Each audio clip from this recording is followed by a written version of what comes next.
Welcome back to If Adoptive Mama Ain't Happy. I promised you that this season was going to be a little different because I'm going to be interviewing people. And today is my very first interview featuring Ruth Foster, adoptive mama and business owner.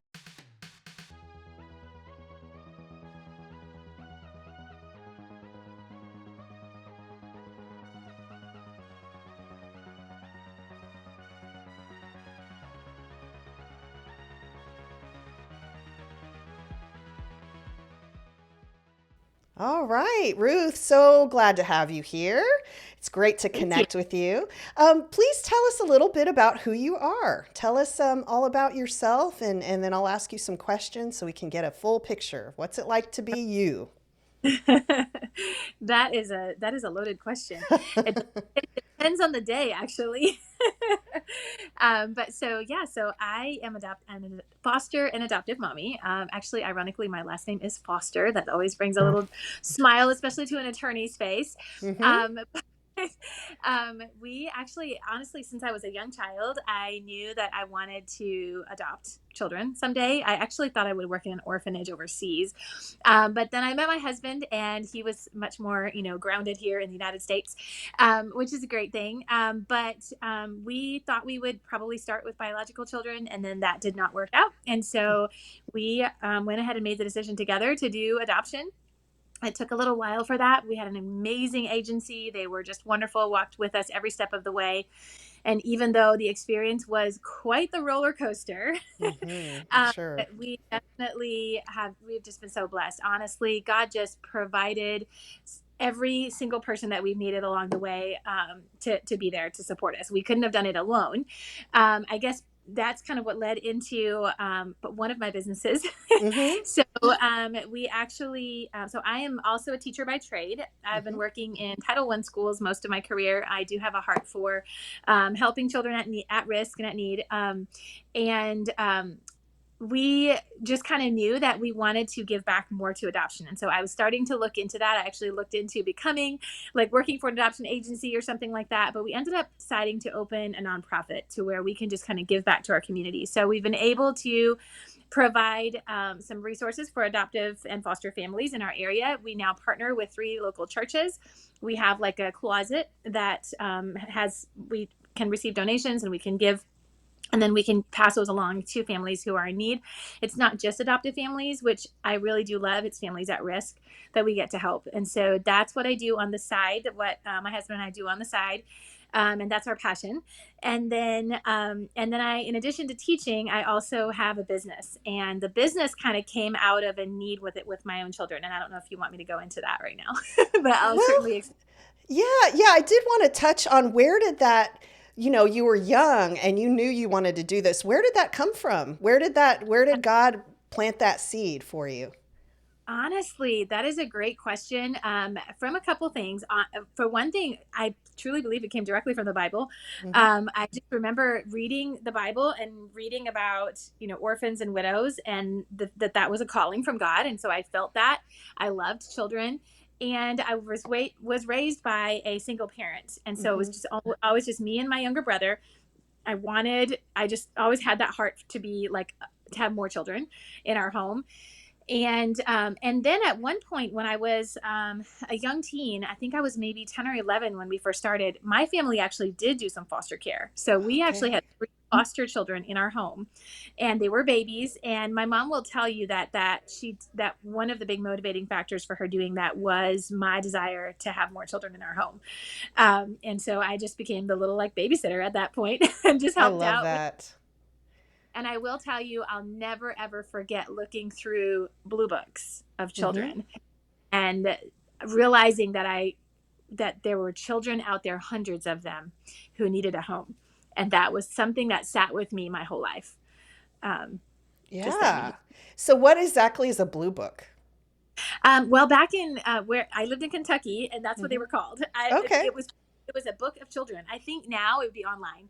Okay. Like when those flyers online for like children waiting for homes. Hmm. I think it was the book version of that. I think, but it was Okay. just of the child and a description, and sometimes it would share, some of the, I remember learning about the trauma, and I don't know if it was in the book or if that was like part of our training, I'm not sure, but I remember learning about some of the trauma that they had gone through.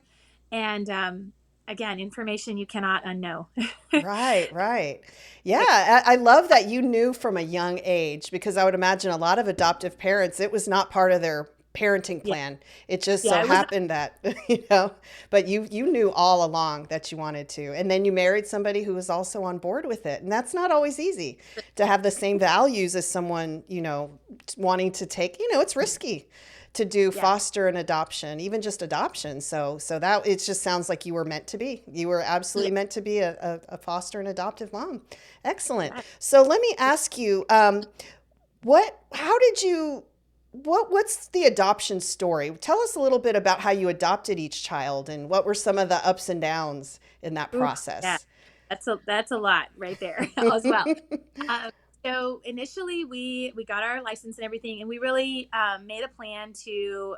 The idea was to grow our family, even though Mhm, my heart was very much saving the children. But I knew that we wanted to grow our family, so we kind of made some decisions based upon that. So we said we wanted a baby, we wanted, we wanted fairly healthy. We were, level one basic level of care or whatever. And we did ask for a legal risk, which is it's called legal risk. You could either take legally free, straight foster care, or legal risk. And we opted for legal risk, meaning they were most likely going to be available for adoption, but they were mhm. not necessarily free yet. And Okay. the reason why we did the risk is because we were told that we would not likely be able to have a baby if we were waiting for legally free, because Mhm, it does take, when it comes through foster care, we were fostered to adopt. When it comes through foster care, families, they have time to earn back their rights, mhm, and so typically babies do not have their rights removed immediately. And we opted for foster to adopt because honestly, God just led us there. That was a whole series, but we went to a lot of adoptive agencies, talked to different adoption programs, and I just remember being overwhelmed and discouraged, and also with the finances of it, and just with the whole process, it was just a lot. And I remember one day picking up the phone to call a friend that it occurred to me, hey, I know she works in foster care. I wonder if she would give me some insight. So I called her. She was like not really a friend, more of an acquaintance, but I knew mhm, I knew of her. We had gone to church together. So I called her. She immediately spent 20 minutes or 40 minutes, I don't remember now. It was a good amount of time on mhm, the phone with me explaining the whole process. And she is the one who let me know it's possible that you can go into foster care with the intention of adoption. I was mhm, always under the impression foster care was only if you were willing to let them go, which mhm. didn't want to let them go. If we were going to receive children, we wanted to keep them. Right. And so, and she explained, so then we went through our classes and we learned about the legal risk versus legally free. And so we opted for legal risk, and we went for a child under 1 year old, is what we said. And we waited and we Mhm, waited. And we got quite a few phone calls where we were asked if we would say yes to a child, and we said yes. And then we were not selected. mhm, um, Selection process. You get, at first you get selected out of hundreds of families, and then you get put into like the final selection where there's three families that they go back and forth, that they present the home studies for. And we never even made it to the top three. mhm, When it came to, we had 4 or 5 babies that we had said yes to, and we didn't even make it in top three. And it had been about 6 months of waiting, and I just remember sitting on my kitchen floor in shambles, in tears, after that another baby we found out we did not get selected for. And then a few short weeks later, we got a phone call in the middle of my workday, where my agency said there's a baby who is in the hospital, or he just left the hospital. He's 5 days old. We do not know anything about him, whether he's going to be available for adoption or not, but he needs a home right now. Would you take an emergency placement? Which mhm, was not what we were expecting. With legal risk, there's usually a little time, like maybe a mhm. few weeks or something, until, from when you say yes. And like I said, that whole selection process. But would you say yes today? And I just remember just being like, you know, I don't even know the emotions. There was so many, but I Mhm. immediately called and said, "Can we say yes to this baby?" And we had a few questions, and then we just prayed about it, and we just said yes. We were like, "What are we going to do? This baby needs a home. We have a nursery that has been waiting. We Mhm. have that has been waiting for a baby. what are we going to do? Not give this child a home? And so we said yes. And 4 hours later, he was at our door. Oh my goodness. And, I'll never forget the friends who came in and brought us a pack and play, the friend who went to Walmart and bought things for us that I had to leave on the belt because the caseworker was at the door at my driveway Oh while my we were there. gosh. The other friends who came and brought clothes, and because he was a newborn and we didn't know, we were, certified for up to 1 year old. So we had no idea what to expect. And that is really where the dream for our nonprofit came from, because we realized that initial support was so crucial, because we were able to truly focus on bonding with that child because we had so many people come in and support us. And if we had to, go to Walmart and go, do all of the prep and the buying everything ourselves, we wouldn't have been able to focus on bonding with that child the way he needed us to. And that bond was incredible.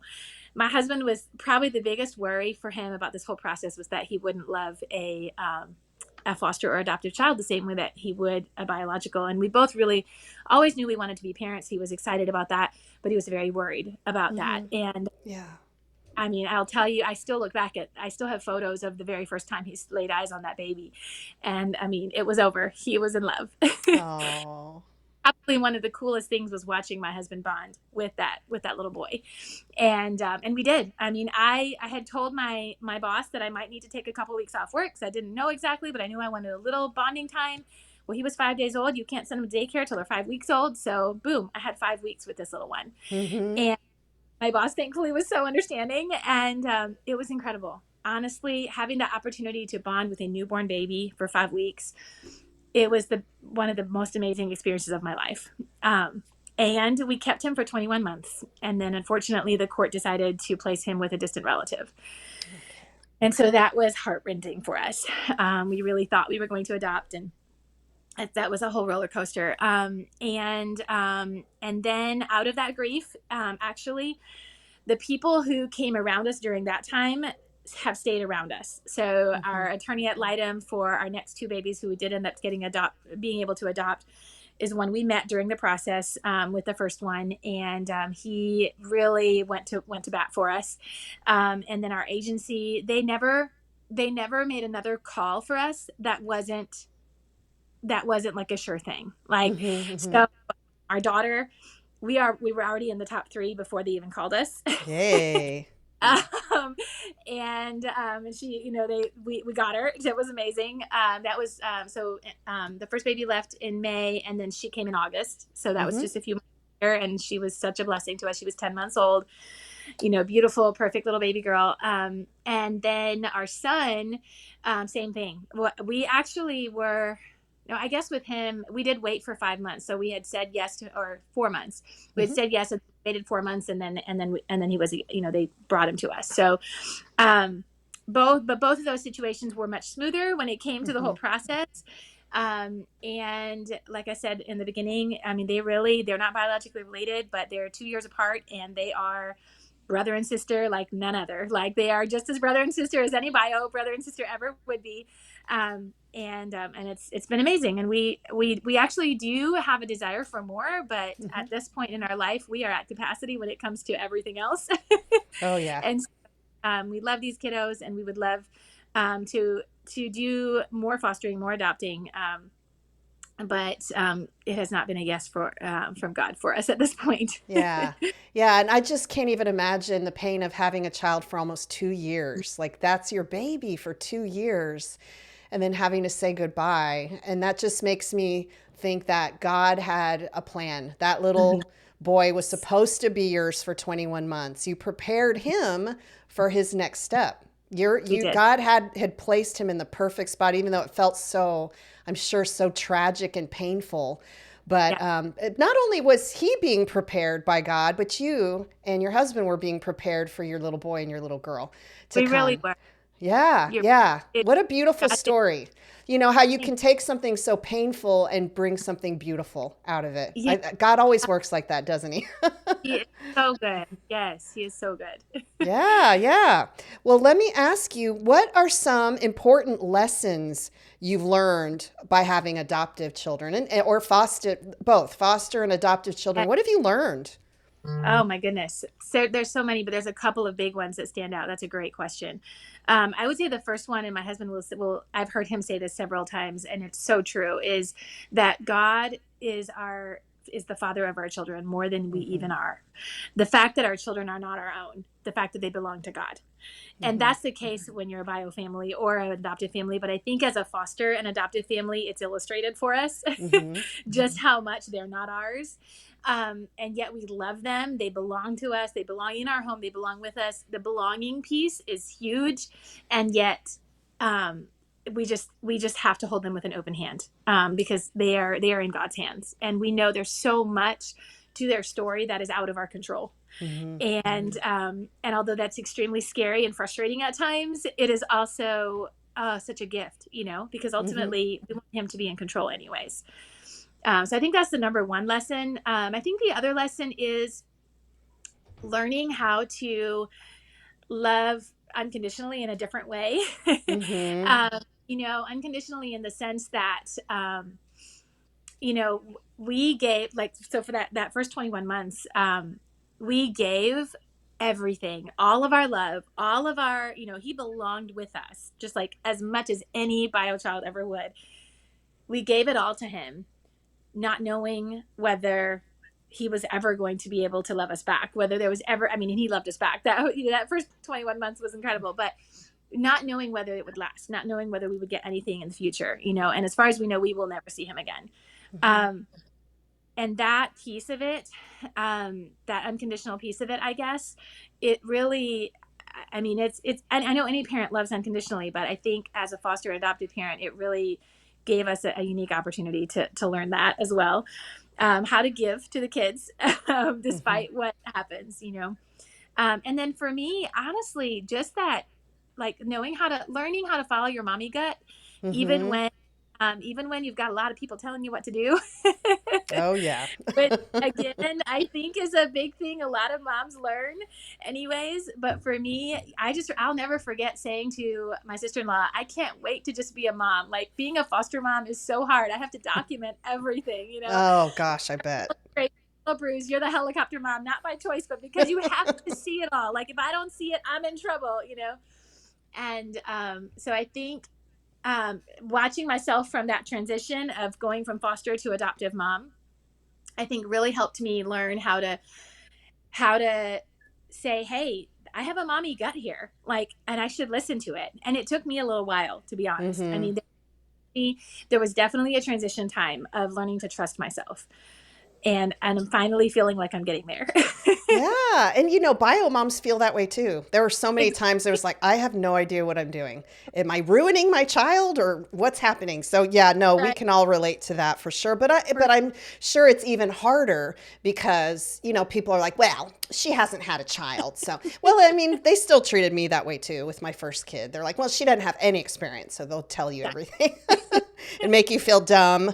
But let Right. me ask you this, and we've touched on this, but how has your faith played a role in your adoption journey, and how does it play now? Like, how does it, and like I said, you touched on it, but can you go a little bit deeper into Yeah. that?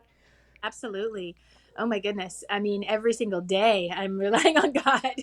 That's probably the main thing. I don't know how any parent, oh my gosh, I don't know how any parent raises children and has that kind of responsibility without God. I have a really dear friend who's a coworker who, she doesn't have that kind of, faith. And I watch her and I just think, how are you doing this? Like, I could not, like, I rely on God so much. Every single day. I feel overwhelmed constantly. And but I know that I can reach out to him. I know that he's got a perfect plan. I remember questioning whether I Mm-hmm. was good enough mom. I remember sitting in the rocking chair holding at that point, I think, like, 1 year old little boy, and just thinking, oh, like, I just don't know if, maybe we shouldn't have gotten him. Maybe we can't be his parent. My son now, Mm-hmm. there's some challenges there. And I just remember being so, like, stressed and worried that we weren't who he needed. And then I went back and I remembered the prayer that I had prayed. Mm-hmm. So after our daughter, we said we were going to go ahead and say yes to if another child came. We wanted to keep our home open. It was just easier that way than just closing it and reopening it. Mm-hmm. Um, And we were just always going to say yes if we could. And then it was up to God if we were going to get the child or not. And so when we said yes to Carson, it was in, I believe it was in February. And I remember I had just gone to the playground and I had just been praying and just saying, okay, Lord, like whenever it's meant to be, it's up to you. But please, can I just have a baby during the summer? Because all of my sick time, all of my work time is gone. I have no more days that I can take. And I really want to be able to bond with this child. So please, could he just come in the summer, or she? Could he or she come? So, because as a teacher, so I could have some time. So I was praying for like specifically like May or June. Mm-hmm. And then it was like February, we get a call, and I'm like, okay, well, we said we were going to say yes. So I said yes. He was, 1 month old. And then we heard nothing, nothing, nothing. I kept checking in with our agency, like, what's going on? What's going on? And finally, I remember in May, I called her again. I said, I'm just assuming at this point they've chosen a different family, but I wanted to check in. Have you heard anything about Carson? And she said, oh no, you're still in the running. They're just taking forever. And I was like, are you kidding me? Oh my gosh. So then May, I believe it was the 25th. I have to look at my calendar. I'm the worst. It was the 20 something of May is when I got that call. I'll never forget where I was. I was in the hallway, going down the hallway, putting away books because I was a reading specialist. I was putting away the books because it was the end of the school year and I was putting away everyone. And I get this call and I just stopped in the middle of the hallway and I take the call and she said, you're selected. The baby's yours. And I just was like in shock. And I immediately, called my husband and then was talking to my best friend at work. And she said, wait a minute, because I had told her about the story, about what I had prayed. And then all of a sudden it occurred to me that that was May. And I had prayed and I had asked God for a baby in May or June. Yes. And so all I had was like 2 weeks left of school. My mother-in-law came, she flew in. She stayed with him so I could finish up school, some of my school days, and she prayed and worshiped with him. And I'm so grateful for that time. I feel like they have a bond that's very special. He was in the very beginning, she was there praying and worshiping with him, over him. And then I have the whole summer to bond with him. And so when I sat in that rocking chair and I questioned, am I the right mother for him? I was able to go back to that and say, no, Lord, I know I was the right one because you told me, you answered my prayer. And so therefore I know that I'm the right mom for him. So. Oh, I love it. I love that. And it brought up to me one of my favorite podcasters. Do you know Christy Wright? She's a Christian podcaster. She's amazing. She used to work for Dave Ramsey. So she does a lot of business stuff, but she does these little Instagram reels. And she was talking the other day about God is a God of specifics. Mm-hmm. And when you pray, you need to pray specifically because he will answer your prayer specifically. So if you had not said May or June, please God, maybe you would have gotten him right away, but when you weren't prepared, or maybe you would have gotten him, a year later. God is a God of specificity, and look at how specific you were and how God answered you specifically. So God is amazing. He's amazing. Yeah. And much having that specific, I do believe that sometimes prayer changes us more than it even changes God. I don't believe we were changing him, but really we're changing ourselves. And I think for me, that's what I needed. Mm-hmm. I needed to be able to go back to that and say, no, wait a minute. I knew this was God because he answered that prayer, Mm-hmm. Exactly. Gosh, I love that. So let me ask you this, because I am always curious.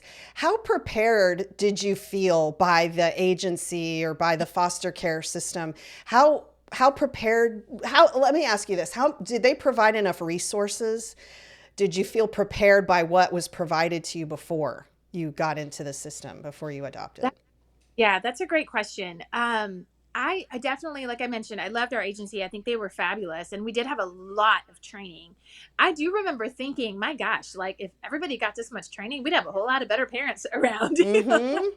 I think they do a good job. I think the training is good. I remember listening to a foster mom who came in and was giving her experiences. And I remember sitting there thinking, this is a full-time job. Like, how does anyone work as a foster parent? I remember thinking that.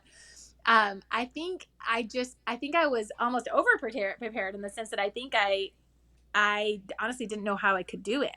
And I just kind of came forward because I felt God's call and because I had seen other people do it. So I was like, I guess if they can, somehow I'm going to, and so I think in that sense, I didn't really know until I was, until I just was in it, how it was going to happen. But I will say, my husband and I, we didn't know anyone else who had ever fostered. And something for me personally, I'm the kind of person who learns by experience or by watching others experience. I really, just my own, just listening to a training, sitting and, having the resources or whatever, that wasn't going to really prepare me. Like it wasn't anything Mm-hmm. on this. I wasn't going to until I experienced it.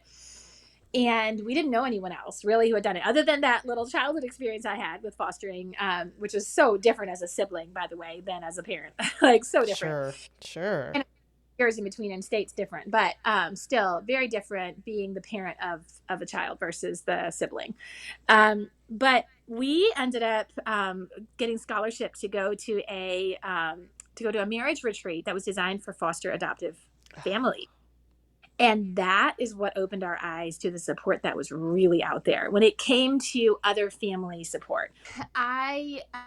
When we went to that retreat is when we met, for the first time, we met other families that had fostered and adopted. And then that's when we learned that there are support groups out there. And so we joined a support group for the first time. And I mean, that was an incredible experience sitting there around a table. And for the first time in our lives, hearing multiple other families share their experiences and then wanting to hear our experience, and like they'd never met us before but they believed us and they understood us in a unique way that none of our friends ever did. That Mm-hmm. was powerful. So I will say having support from other families who have gone through it has now become like the greatest resource in my opinion, that's like not explained. Like I don't think an agency can let you know the value of that. I think you have to discover it yourself. And I do still know some families that really don't seek it. And I think they just don't know what they're missing. Yeah. But we didn't either until we got it. So Yeah, no, it's that's amazing powerful. because, yeah, because I mean, I wonder, people that have nothing. Some people don't have any kind of Mhm. guidance, or especially like kinship Right, adoption, like a grandma who doesn't right, has, at the last minute, oh my gosh, I'm going to have three kids, my kids right, in the home. So I would imagine they feel right. really unprepared for it. But yeah, and like you Mhm. said, you got a lot of information and resources, but that's just there if you need it. But you got the real stuff from real people going through exactly the same thing. And that's so important because you learn by doing, you learn by experiencing, and you learn by, that dialogue back and forth. Yeah, Yeah, exactly. excellent. So let's see if you, oh, I love this question. We'll be wrapping things up soon, but if you could share anything to an adoptive mom out there to encourage her, what would you say?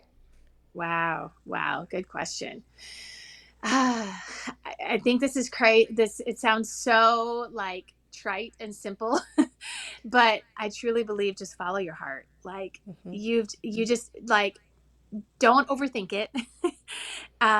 There's always going to be, an overthinking cycle that you could get pulled into, always. But just follow your heart on it. Just know that if you are called to this, that your heart will tell you, and it will say yes, and you'll have the resources that you need as you go along. Um, Keep looking out for those resources. Do not be afraid to ask for help. Hmm. I think Yeah. that would be probably really the biggest thing is reach out, ask for help. There's help out there. Um, Yeah. And one thing I did forget to ask you about is what are some of the difficulties in raising, kids out of yeah, the foster system? What are some yeah, difficulties, and what are some great things that have happened that you've learned to make yeah. things That better? that is a great question. So, I think just like with any child, any parent, there's difficulties. What your child is a different person than yourself, and so you don't really know them, right, until you get to know them.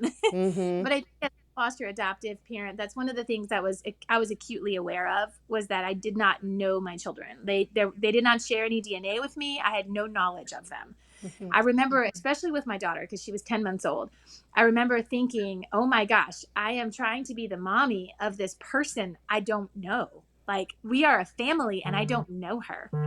That was a very weighty thing at Mm-hmm. first. And then, of course, I got to know her, but still, there's a lot of biology about her that I'll never know, other than just learning as we go. And Mm-hmm. as the doctor asks you the questions, it's like you answer what you know, right? And so I think that that is a big thing. Also, I have heard from several of my friends who have teenagers that, every teenager goes through an identity crisis. That is just part of being a teenager. Mm-hmm. But adoptive teenagers just have a whole different level of it. And so for me as a person, I do better handling hard things when I have some type of expectation of those hard things coming up. Mm-hmm.